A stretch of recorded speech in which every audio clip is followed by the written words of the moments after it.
Muito bem, nós vamos então falar hoje sobre o tema, né, são dois temas: política na consciência de Krishna e o que nós chamamos de Janmashtami, que é o nascimento de Krishna, entre aspas, né, o nascimento de Krishna.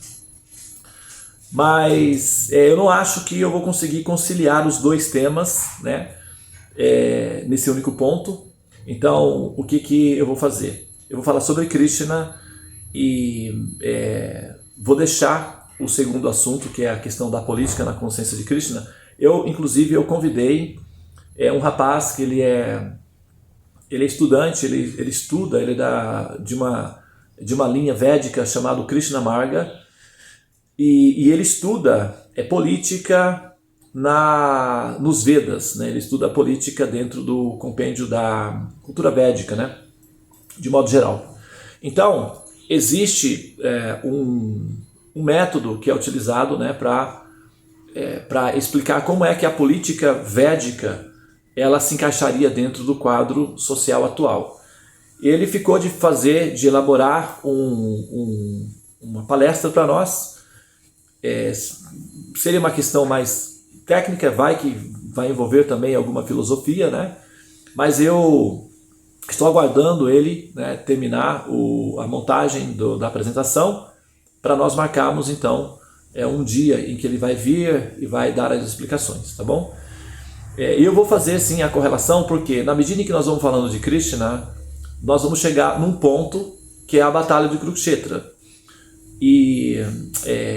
Mas a Batalha de Kurukshetra acontece muito depois de uma convivência intensa de Krishna dentro de um ambiente real que envolve, inclusive a Batalha de Kurukshetra é uma questão política, né? Não é uma questão religiosa, como as pessoas pensam, não é uma guerra santa, é uma batalha com um cunho especificamente político.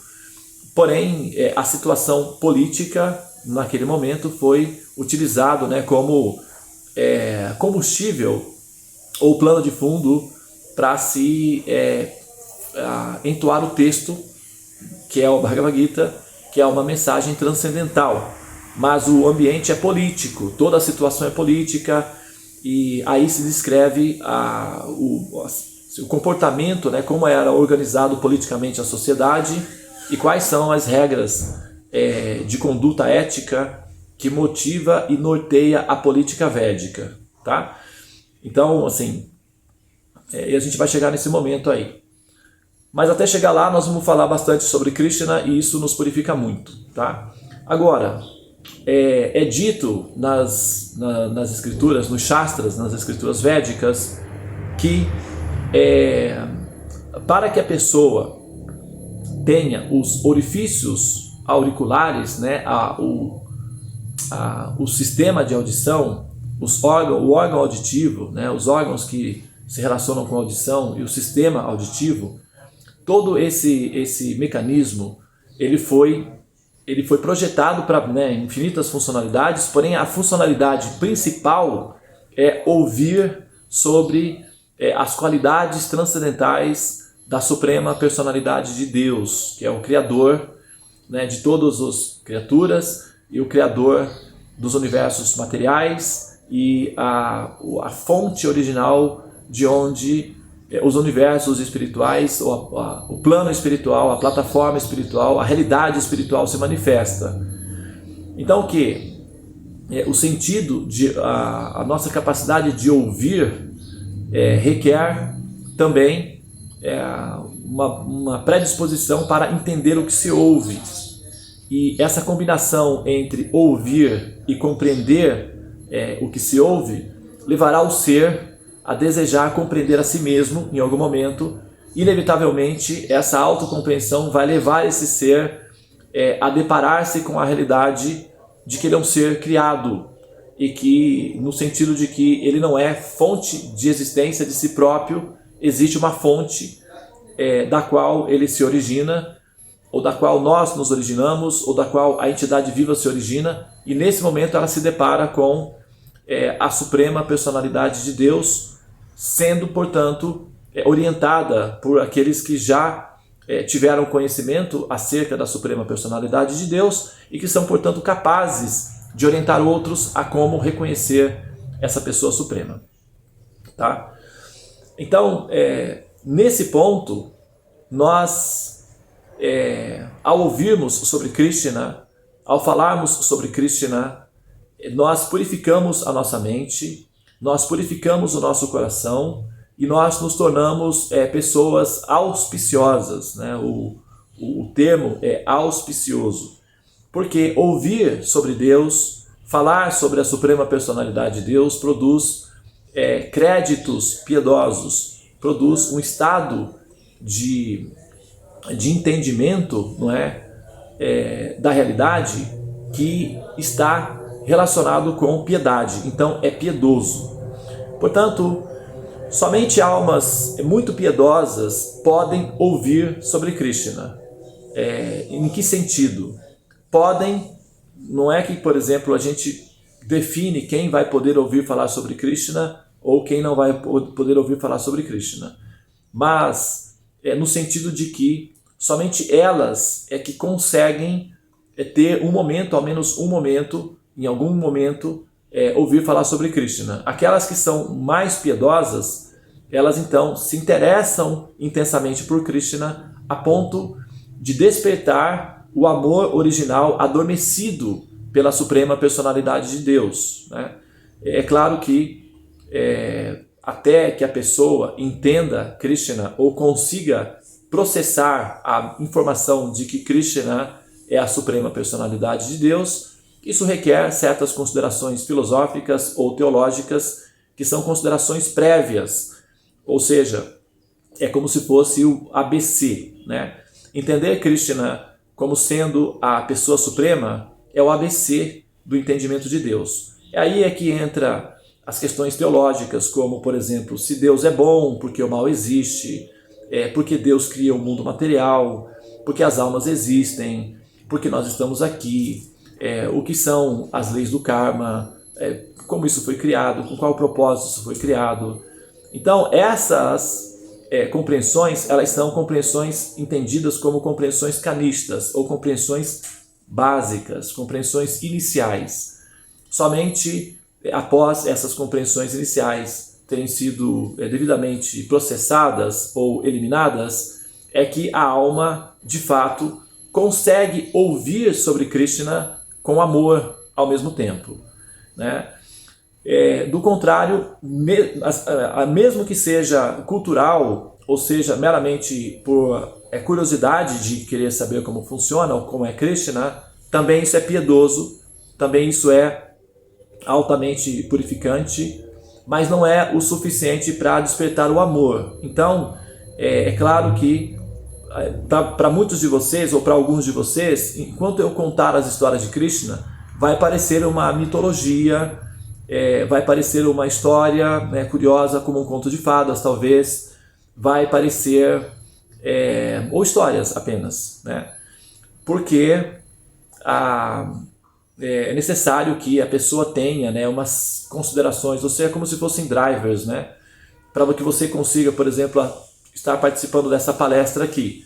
Você precisa de algumas funções em andamento. Por exemplo, você tem que ter um celular.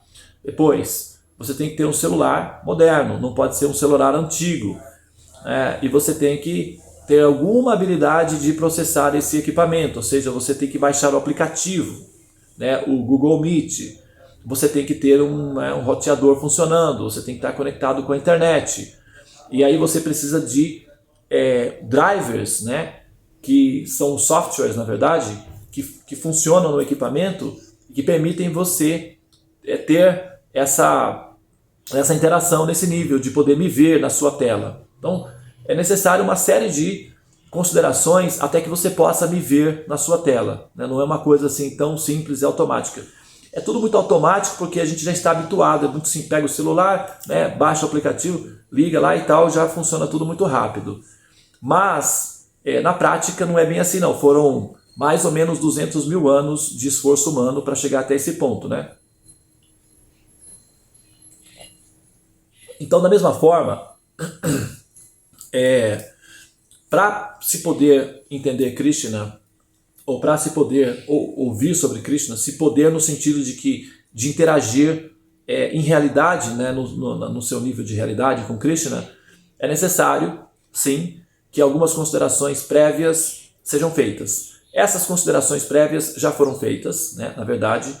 Nós, durante o ano passado, nós passamos praticamente o ano todo falando sobre a filosofia, não é, que justifique a realidade da existência.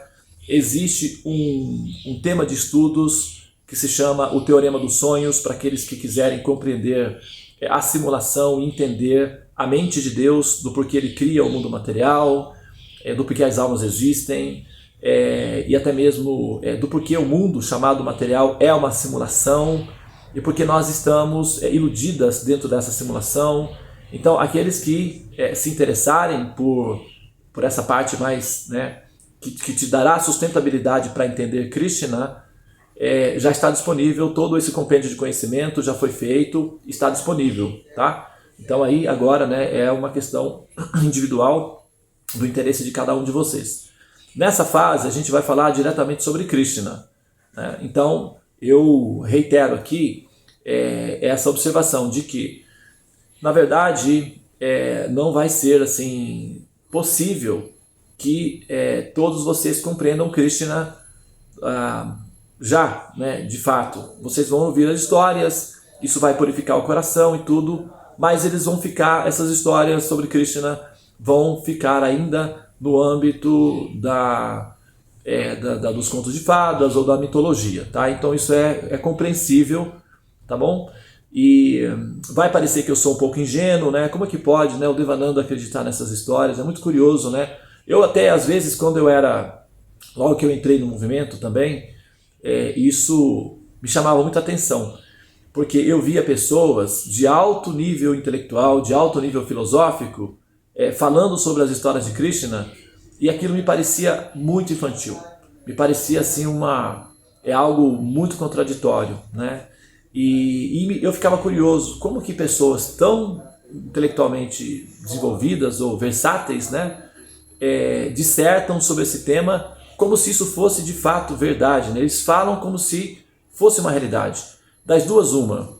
Ou eles são, num certo nível, infantis, né? Apesar de serem intelectuais sofisticados, em algum nível eles são meramente, simplesmente infantis. Ou, de fato, tem alguma coisa aí que eu não estou conseguindo alcançar, né? Então vou partir do princípio de que existe uma possibilidade de que eu não esteja alcançando alguma coisa. Eu não vou rejeitar essa peça imediatamente não, porque pode ser um erro de cálculo da minha parte e eu posso perder uma peça importante do entendimento. Então, eu vou considerar que talvez, somente talvez, existe a possibilidade de que eu não esteja alcançando alguma coisa aí. Vamos fazer um laboratório para ver se é assim que funciona mesmo. Se não for, tudo bem, foi só um exercício, uma experiência. Descarto a experiência como resíduo, vai ter servido como experiência, mas eu não posso, como buscador ou como cientista da realidade, aquilo que estou tentando entender o que está acontecendo, eu não posso descartar as possibilidades meramente por preconceito meu. Eu preciso ser um cientista, então eu tenho que me expor à experiência. E na primeira etapa foi bem mecânico, porque eu tinha que me esforçar muito para acreditar nas histórias. E eu vi que, na verdade, não era assim que funcionava. Eu precisava conhecer as histórias, eu precisava entender as intricacias filosóficas que envolviam essas histórias, e então eu me dediquei a conhecer as histórias de Krishna. E por ouvir os passatempos de Krishna, existe uma potência mística, existe um fenômeno místico. Krishna é a suprema personalidade de Deus, e ele é conhecido, Krishna, a palavra Krishna significa o todo atrativo, o mais belo, o mais gracioso. Então, tanto as atividades de Krishna como o próprio Krishna, eles, do ponto de vista filosófico, não tem diferença entre eles. São todos transcendentais, purificantes, né, antissépticos. E ouvindo continuamente sobre as histórias de Krishna, os passatempos de Krishna, é como se um véu, uma cortina se dissolvesse e passa a ser real. É uma coisa bem curiosa, porque a gente continua entendendo que aquilo se parece com um conto de fadas, tem muitas considerações semelhantes a um conto de fadas, parece ser tudo muito, muito mitológico, continua ainda, o intelecto continua mantendo essa estrutura, mas ao mesmo tempo a emoção, a mente e as sensações internas é de que você está lidando num plano real. Então é uma fase de transição entre o intelecto racional e o místico, né, a experiência mística transcendental, em que se experimenta amor, se experimenta êxtase, se experimentam emoções chamadas emoções estáticas de amor por Krishna, ao mesmo tempo em que existe ainda uma resistência intelectual que persiste em determinar que aquilo não pode ser real, ou que aquilo é meramente mitológico. Então, a mente também começa a tecer considerações de que isso sejam efeitos psicológicos, efeitos naturais produzidos pelo próprio sistema neurológico, e por aí vai, né? São várias possibilidades que são eliminadas durante esse caminhar de ouvir sobre Krishna, tá bom? Então eu acredito que isso vai acontecer com vocês também, aqueles que ficarem ouvindo essas histórias de Krishna. A princípio, né, vai haver essa batalha interna, é como um jardineiro que precisa tirar as ervas daninhas constantemente para que a planta cresça, tá? Então, de antemão, só para que vocês não tenham as dificuldades com as quais eu tive que lidar, talvez, quem sabe, com isso eu possa facilitar para vocês, né, a transição nesse caminho e vocês possam ir mais adiante sem ter os problemas que eu tive.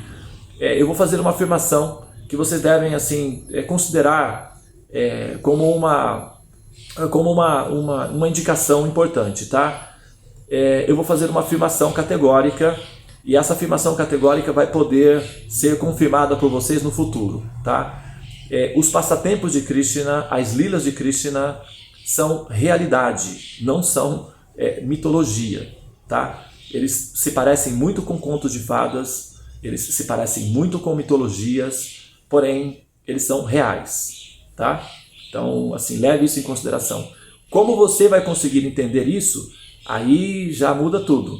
Mas coloque como plano de fundo, como possibilidade de que eles sejam reais. Só isso é o suficiente, já vai dar uma âncora segura para que você não cometa o que se chama de ofensas ou aparadas, né? Apa significa aquilo que aparte ou aquilo que separa. Irada significa amor. Então, aparada significa aquilo que te mantém distante do amor. São as chamadas ofensas. Então, na medida em que você vai ouvindo sobre Krishna, mantenha o seu coração calmo, não faça considerações muito categóricas, assim, incisivas, porque você pode cometer um erro. E esse erro chama-se uma aparada, e aparada significa aquilo que te mantém distante do amor. Então permita que os passatempos de Krishna entrem no seu coração e divirta-se, tá? Se der errado, tudo bem, não tem problema nenhum, são contos de fadas mesmo, e nós somos crianças, né, como almas, e os passatempos de Krishna só são possíveis ou permitidos para aqueles que acreditam em contos de fadas. Já que nós somos crianças, como almas, então não tem problema nenhum, porque contos de fadas são inofensivos, né? Então a gente pode aproveitar para ouvir os passatempos de Krishna com humor puro, a inocência de uma criança, porém a inteligência de um sábio, porque vai requerer bastante considerações filosóficas. E as considerações filosóficas já foram feitas antes, e a principal delas é se Deus é bom, porque o mal existe, já foi respondido no Teorema dos Sonhos, e aqueles que se interessarem pelo tema, está disponível, né? Tem um grupo de estudos, tá bom? Muito bem, então vamos falar sobre Krishna. Essa primeira contextualização foi necessária, né, para falar sobre Krishna, porque para começar falando sobre Krishna sem contextualizar Krishna, também seria um erro da minha parte, e eu tive que fazer essa contextualização inicial para que vocês possam receber Krishna no coração da maneira mais apropriada, tá? E para que ele se sinta bem aí no seu coração E uma vez que ele se sentir feliz no seu coração, o seu coração se transforma em uma Vrindavana, que é a morada original de Krishna, e aí toda a experiência mística de amor por Krishna se manifesta. Ok? Muito bem. Krishna.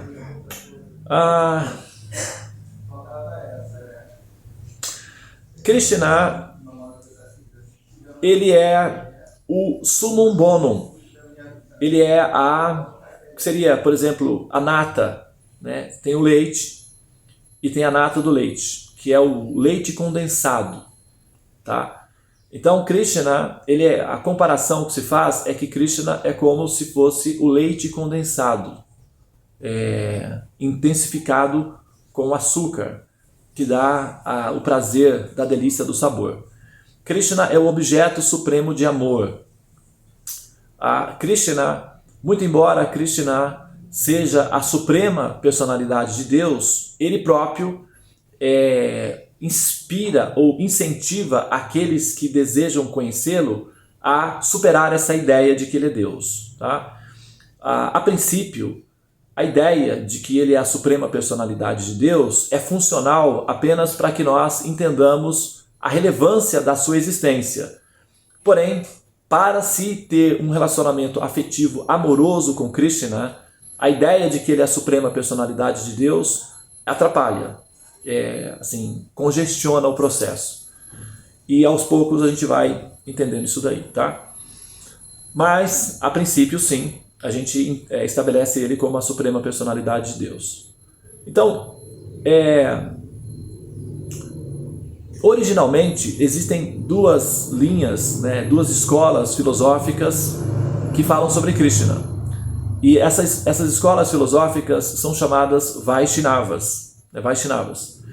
Curiosamente, a palavra Vaishnava vem do termo Vishnu.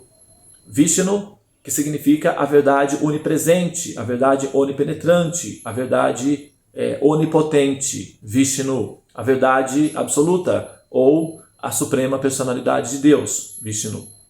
Tá? E o Vaishnava é aquele que compreende o coração de Vishnu, é um amigo de Vishnu, é aquele que entende Vishnu, é aquele que dialoga com Vishnu, é aquele que interage com Vishnu, é aquele que tem também a responsabilidade para si mesmo de falar com outros acerca de Vishnu, para que outros também recebam os mesmos privilégios e benefícios transcendentais que ele tem. Então o Vaishnava, necessariamente, um Vaishnava autêntico, necessariamente sente que é sua a responsabilidade de transmitir a outros a informação acerca de Vishnu. Isso é um sentimento automático, não é uma obrigação religiosa, é um sentimento que aparece no coração automaticamente. Assim que o Vaishnava se torna realizado, ele automaticamente sente o impulso, que é o desejo intenso de falar sobre Vishnu e explicar sobre Vishnu e orientar as pessoas a como amar Vishnu ou a como amar Deus. E esses são os Vaishnavas. Então, um Vaishnava é um amante de Vishnu. Agora, tem o Vaishnava que é um devoto específico de Krishna. E tem os Vaishnavas que são amantes de Vishnu. Mas, Devananda, tem uma diferença entre Vishnu e Krishna? Sim e não ao mesmo tempo. É um paradoxo. Por quê? Krishna, ele é Vishnu. Porém, Vishnu não é Krishna. E, ao mesmo tempo, Krishna não é Vishnu e Krishna, ao mesmo tempo, é Vishnu. Eu vou explicar isso daí. É assim, imagine a mesma pessoa, né? Imagine você que você é empresário de uma companhia com 10 mil funcionários, tá? E você é casado ou casada, e em casa você tem 2 filhinhos, um menininho e uma menina, 4 aninhos, 5 aninhos, digamos. Então, na empresa, você é a doutora fulana tal, né? Doutor fulano tal. E na empresa você é respeitado, né? Você é assim, os tratamentos que são oferecidos para você são tratamentos reverenciais. E na empresa você tem o poder de decidir sobre as pessoas, você tem o poder de dispensá-las, você tem o poder de não vê-las mais, né? Você pode dispensar um funcionário, você tem o poder de emancipar um funcionário, você tem o poder também de que todos parem para te dar atenção, ou você tem o poder de alterar os uniformes. Você tem poder, tá? Você usa poder e você tem a responsabilidade de conduzir as pessoas da maneira mais justa, honesta possível. Você é o diretor e o presidente da empresa. E você tem muitos problemas para resolver também durante o dia todo. Ok. Muito bem. E na empresa as pessoas te respeitam, as pessoas pensam em você, porque sempre que elas pensam em resolver um problema delas, por exemplo, vamos supor, eu sou o seu funcionário, quero comprar uma casa. Daí o que eu penso, poxa, bem que se eu conseguir um aumento de salário, eu vou conseguir comprar a casa. Então o que eu poderia fazer para conseguir esse aumento de salário? Como eu poderia interagir com a empresa de tal maneira que justifique a empresa ou o dono da empresa me dar um aumento de salário? Então eu já estou pensando em você. Então muitas pessoas pensam em você, almejam falar com você, ter amizade com você, estar bem com você, ser abrigado por você e ter a sua proteção. Ok? Pense isso daí. Agora, na sua casa, você tem lá 2 crianças. Você não tem poder sobre elas. Não nesse nível. Porque, por exemplo, você as ama. Imagina que você tem um amor imenso por elas. E você sente saudades delas. E você quer voltar para casa para sentir o cheirinho delas, para abraçá-las, para brincar com elas, então, etc. Não é? Que é tudo aquilo que nós fazemos quando estamos encantados, né, com os nossos filhinhos, os nossos filhotinhos. Quando você chega em casa, essas 2 crianças, elas não reconhecem o seu poder não tem valor nenhum sobre elas, elas simplesmente fazem com que você deite-se no chão, elas sobem sobre você e você então se torna o cavalinho delas e você sai andando na casa toda como se fosse um cavalinho mesmo, com 4 patinhas, talvez até relinchando alegremente, e elas dando ordens para você e você obedecendo alegremente, né? E por que você faria isso? Você é uma pessoa importante, tem 10 mil pessoas que te respeitam, porque 2 pessoinhas têm esse poder sobre você. Isso é o poder do amor, né? É a potência do amor que faz essa alteração de fatos. Por exemplo, você não tem o poder de dizer, dispenso vocês 2. Nunca você vai fazer isso. Está fora da realidade esse tipo de decisão. Então você não tem poder sobre elas. Elas têm poder sobre você. Elas podem dizer, não quero te ver mais, estou chateado com você. E entra no quarto e fecha a porta. Você não pode fazer isso com elas, porque você não faz isso com elas. Você não diz, estou chateado com vocês, fecha a porta e não. Você não faz isso. Mas elas podem fazer isso com você. E você então vai lá na porta, bate na porta e tenta conversar, fala, mas por favor, vamos conversar, não foi assim, me perdoe. Então você está submissa a essas 2 pessoas. O seu poder fica todo alterado. Toda a realidade de relação com o poder fica alterada. E você então vai fazer de tudo para agradar essas 2 pessoas e elas vão eventualmente... Assim, deixa eu só dar um recado aqui pro meu amigo aqui, senão vai... Ô, Vilmar, como não tem cortina... O meu amigo correu lá atrás. A gente está arrumando aqui, então esse é a localização dele, né? Tá sem a cortina, vamos pôr uma cortina ali. Mas então, pessoal, sabe o que acontece? É isso, perdeu, acabou o poder, entendeu? Você entende, você sabe o que eu estou falando, né? Não tem poder. Ali você não tem poder, ok? E você então vai por completo dedicar-se a essas 2 pessoas. Você se torna o servo mais rendido, você se torna um servo. Você vai lá, faz a comidinha, pensa em como agradar aquelas 2 pessoas. Você se torna sabe, na sua empresa, com 10 mil funcionários, você tem cozinheiro para você, você tem uma pessoa que faz café, uma pessoa que limpa o chão, uma pessoa que faz tudo. Em casa, você se torna essa pessoa. Você vai fazer o suquinho, você vai fazer o lanchinho, você vai servir, depois você vai limpar o chão, você se torna um servo total dessas duas pessoas. E por que você faz isso? Se lá na empresa você tem, sabe, todas as pessoas para fazer isso para você, que poder é esse que te obriga praticamente, né? Porque você está sob uma hipnose, você está sob um efeito hipnótico e você simplesmente não quer sair desse efeito hipnótico, essa adicção, né? Você está adicto a esse sentimento, não é? Sabe, a única potência que explica isso é o amor, né? Não tem como explicar isso de outra forma. Por isso, esse é Krishna.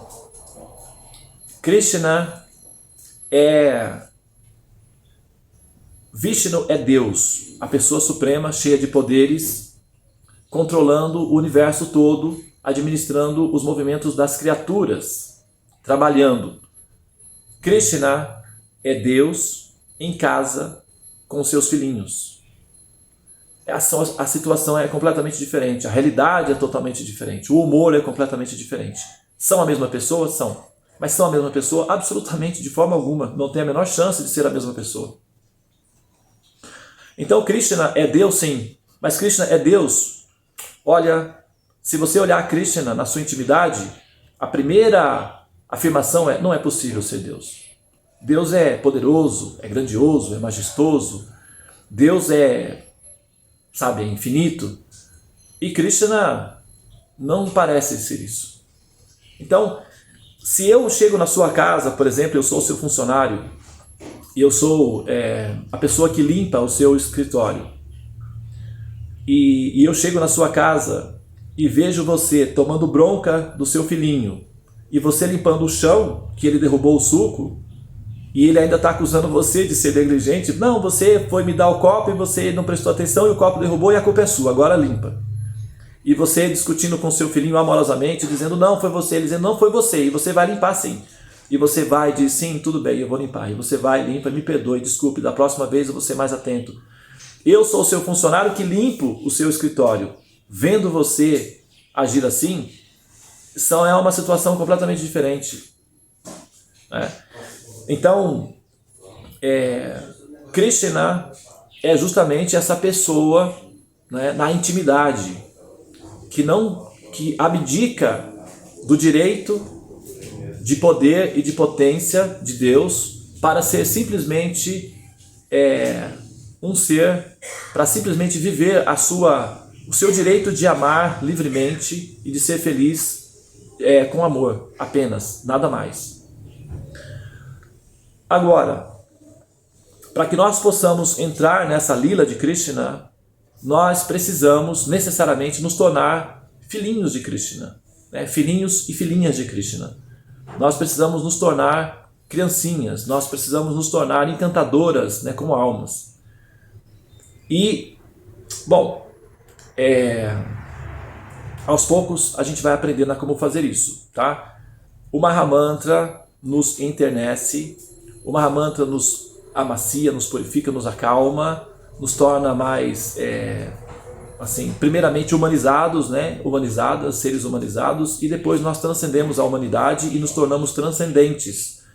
Nos despertamos como almas e aprendemos gradualmente a amar Krishna, tá? Hoje, particularmente hoje, não será possível eu contar para vocês a história de como Krishna apareceu nesse planeta, ok? Mas eu prometo para vocês que essa história vai ser contada no próximo sábado, porque agora já são 8 horas e 44 minutos e eu já extrapolei meu tempo. Foi importante essa primeira parte, essa introdução, para que nós tenhamos uma ideia de Krishna, né? A moto. Mas assim, nós vamos chegar lá gradualmente, tá? Tendo uma noção aproximada de Krishna, isso facilita para que quando nós nos aproximarmos de Krishna, a gente tenha a noção correta sobre Krishna, que a gente não faça uma ideia superficial de Krishna, que a gente não tenha uma noção abstrata ou impessoal de Krishna. Todas as nossas motivações e orientações são pessoais, são personalizadas, tá certo? E essa introdução foi muito importante, tá bom, pessoal? São muitas histórias que nós vamos... O aparecimento de Krishna é uma delas, é o início, né? Mas a gente vai ficar contando as histórias de Krishna e vai ser feito aí uma playlist com vários vídeos e você pode ouvir uma ou mais vezes na medida que você vai ouvindo os passatempos de Krishna. Eu vou ler também o passatempo de Krishna e depois eu vou explicar o passatempo de Krishna. Algumas histórias eu vou contar, outras eu vou simplesmente ler e comentar. E a gente vai fazendo isso gradualmente. Temos tempo, não é? E vamos fazer isso com amor e devoção, tá bom? Namastê, Hare Krishna. Se alguém quiser fazer algum comentário, quiser fazer alguma pergunta,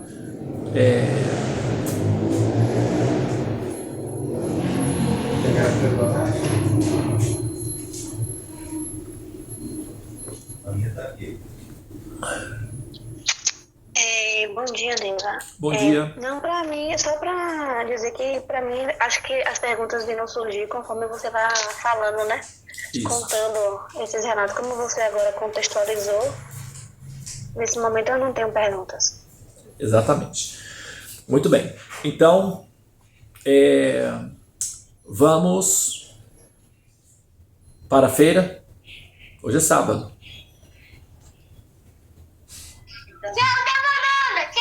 Tchau. Tchau, tchau. Tchau, tchau. Tchau, gente. Tchau. Tchau, ótimo dia. Tchau.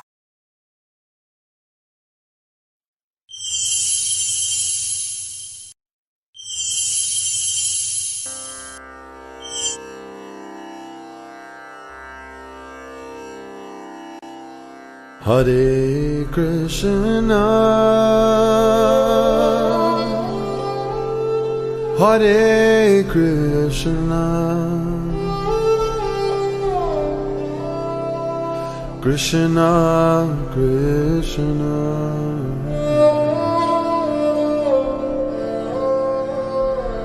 Hare Hare,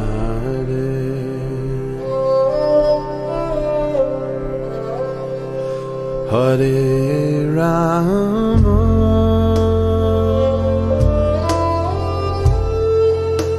Hare Rama,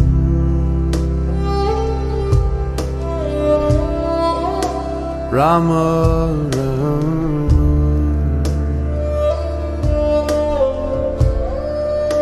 Hare Hare.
Krishna, Krishna.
You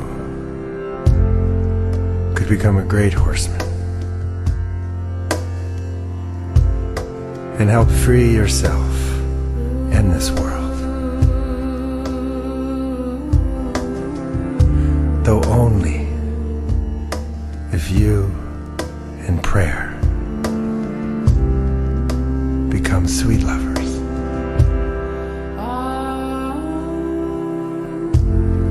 It is a naive man who does not think we are engaged in a fierce battle.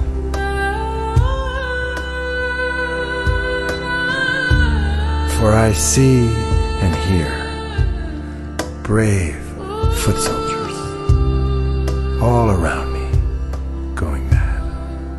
Hare Krishna.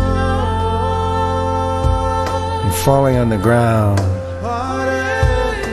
in excruciating pain. Krishna, Krishna. You could become a victorious horseman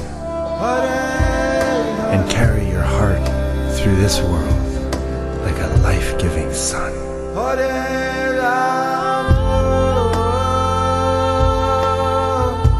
Though only if you and the Great Spirit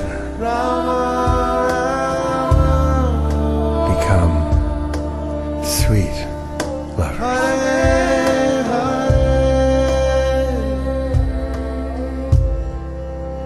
Hare Krishna, Hare Krishna, Krishna Krishna, Hare Hare.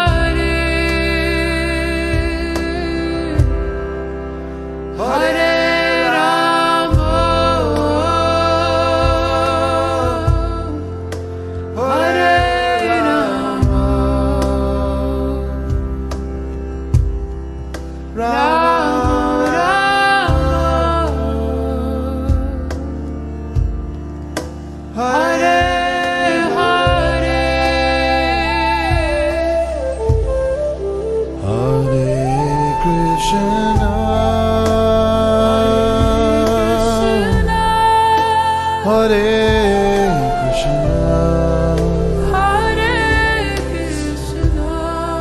Krishna Krishna Krishna Hare Hare Hare Hare Rama Hare Rama Hare Rama Rama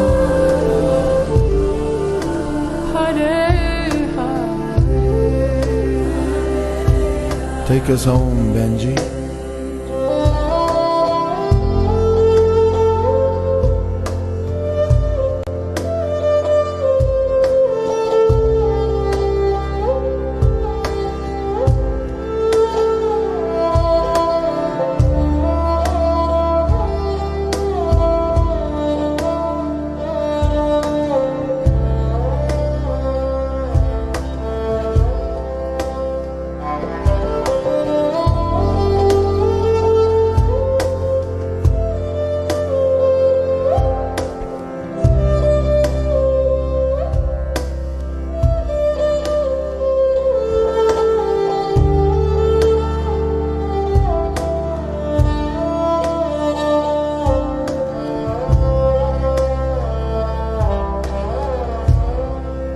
Hare Krishna